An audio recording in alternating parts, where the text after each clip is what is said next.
Joseph Stalin was a socialist visionary and dictator of the Union of Soviet Socialist Republics, the USSR, from 1929 to 1953.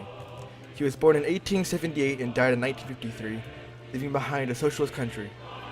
He wrote many works on the socialist movement, and after the socialist leader Lenin died in 1924, he used labor camps and executions to become dictator in 1929.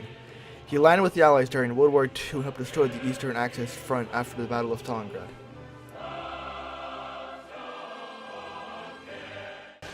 Теперь положение нашей страны куда лучше, чем 23 года назад. Наша страна во много раз богаче теперь.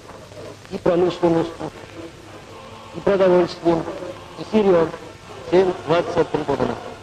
У нас есть теперь союзник, держащий вместе с нами единый фронт против немецких захватчиков.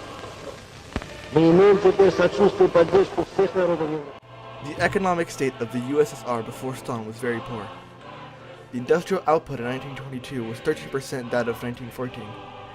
It was after Stalin came to power that he introduced his 5-year plans. These plans introduced kolkhozs, or collective farms, to help the agriculture of the USSR and to try and strengthen the economy by industrializing the rest of Russia. The collectivization of the farms meant that it took fewer peasants to grow as much or more food, because under the first 5-year plan, public tractor stations were set up throughout the USSR for any farmer to use, which upped the output of food. This also allowed more peasants to work in the new factories of the USSR. It was thanks to this plan that the Soviets were able to build a weapons leader for World War II.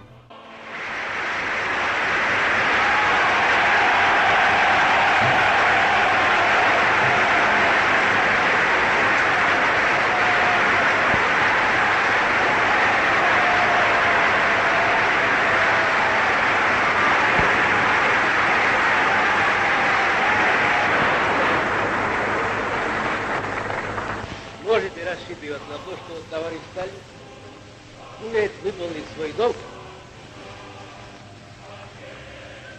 перед народом.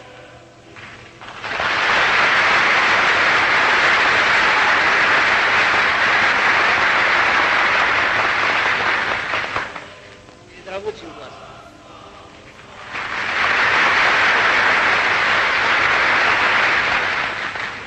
Перед крестьянством.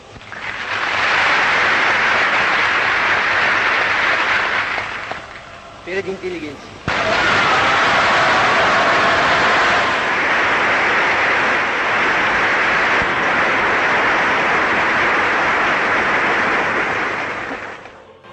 From 1934 to 1940, Stalin orchestrated the Great Purge, which had many of its officers and other political leaders executed for fear of opposition. Between 1936 and 1938, he held 3 trials in Moscow. In the first, those accused were senior Communist Party's leaders, who Stalin accused of treason. In the second, they forced Karl Radek to provide the government with information that there was another rebel group, the Rightists. This was the pretext for the third Moscow trial. In the third and final trial of Moscow, the government prosecuted 21 people for attempted assassination and planning to partition the USSR and give pieces to Japan, Germany, and Great Britain. The military purge was even worse.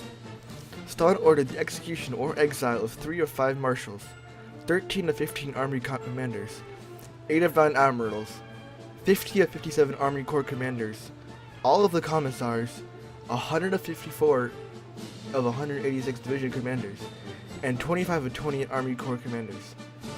This weakened the Red Army greatly, as most of its officers were exiled or executed. Враг рассчитывал на то, что после первого же удара наша армия будет рассеяна. Наша страна будет поставлена на колени. Но враг здесь только просчитался.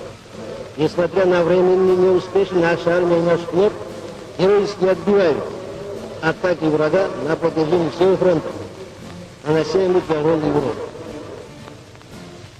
А наша страна, вся наша страна, организовалась в единый боевой лагерь, чтобы вместе с нашей армией и нашим флотом осуществить разгром немецких захватчиков. On August 23, 1942, the Nazis invaded Stalingrad, a major trade city on the bank of the Volga River. The Russians put up a good fight, but the Axis powers overran them and they retreated across the Volga. That's when Stalin ordered his infamous Order Number 227, which contains the famous lines, "Not a single step back." It ordered that anybody caught retreating or deserting their post will be shot. Afterwards, Stalin launched Operation Uranus, a counterattack aimed to encircle the Axis forces in and around Stalingrad. He used artillery to open the lines and destroy ammo dumps in communication lines. The counterattack was a success, driving the Axis out of Stalingrad and causing them the most casualties of the war.